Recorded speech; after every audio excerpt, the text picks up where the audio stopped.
उद्या रविवारी रायगड जिल्ह्याच्या दौऱ्यावर असणारे उपमुख्यमंत्री अजित पवार मुंबई गोवा महामार्गाची पाहणी करणार आहेत।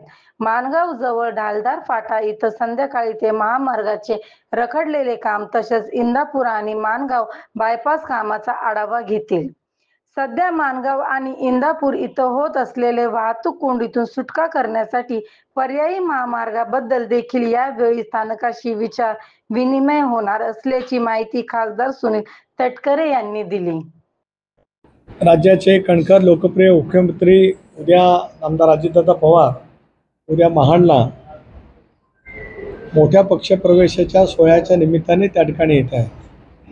मी त्यांना विनंती केली, कारण तेही या बाबतीमध्ये सतत संवेदनशील असायचे की गेले 14 वर्ष मुंबई गोवा रस्ता रखडला आणि विशेष करून अलीकडच्या कालावधीमध्ये माणगाव इंदापूर या सगळ्या परिसरात आठवड्यातले 3 दिवस प्रचंड वाहतुकीची कोंडी त्या ठिकाणी होत असते। संबंध चाकरमानी किंवा हे सगळे कोकणात गेलेत, तेही आता परतीच्या प्रवासाला मुंबईला सुरुवात करतात। त्याचबरोबर ती पर्यटकांची संख्या मोठ्या प्रमाणावरती वाढलेली आहे। अशा वेळेला त्यांना मी आज विनंती केली, उद्या दादा 5:30 वाजता ढालगर फाट्यावरती थांबणार आहेत, इथे त्याची पाहणी करतील।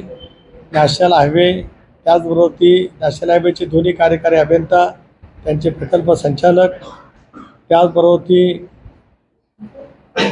अधीक्षक अभियंता सार्वजनिक बांधकाम, जिल्हाधिकारी, पोलीस अधीक्षक, मुख्य CO, RTO या सर्वांना त्या ठिकाणी बोलवण्यात आलेलं आहे।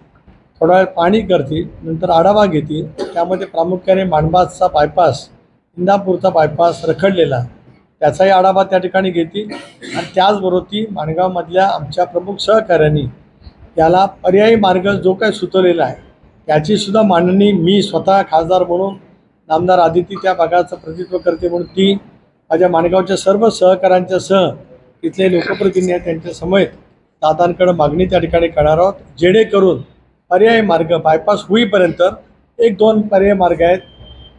नगरपालिकेमध्ये काही रस्ता आम्ही पर्यायी केला होता, जो बांबडोली फाट्यावरून त्याच्या अलीकडून तो थेट मोरबा रोडला त्या ठिकाणी मिळू शकतो। असे जे काही पर्यायी मार्ग आहेत या मार्गाच्या बाबतीमध्ये सुद्धा दादांनी त्या ठिकाणी आम्हाला निधी उपलब्ध करून द्यावा अशी मागणी आम्ही त्या ठिकाणी करणार आहोत।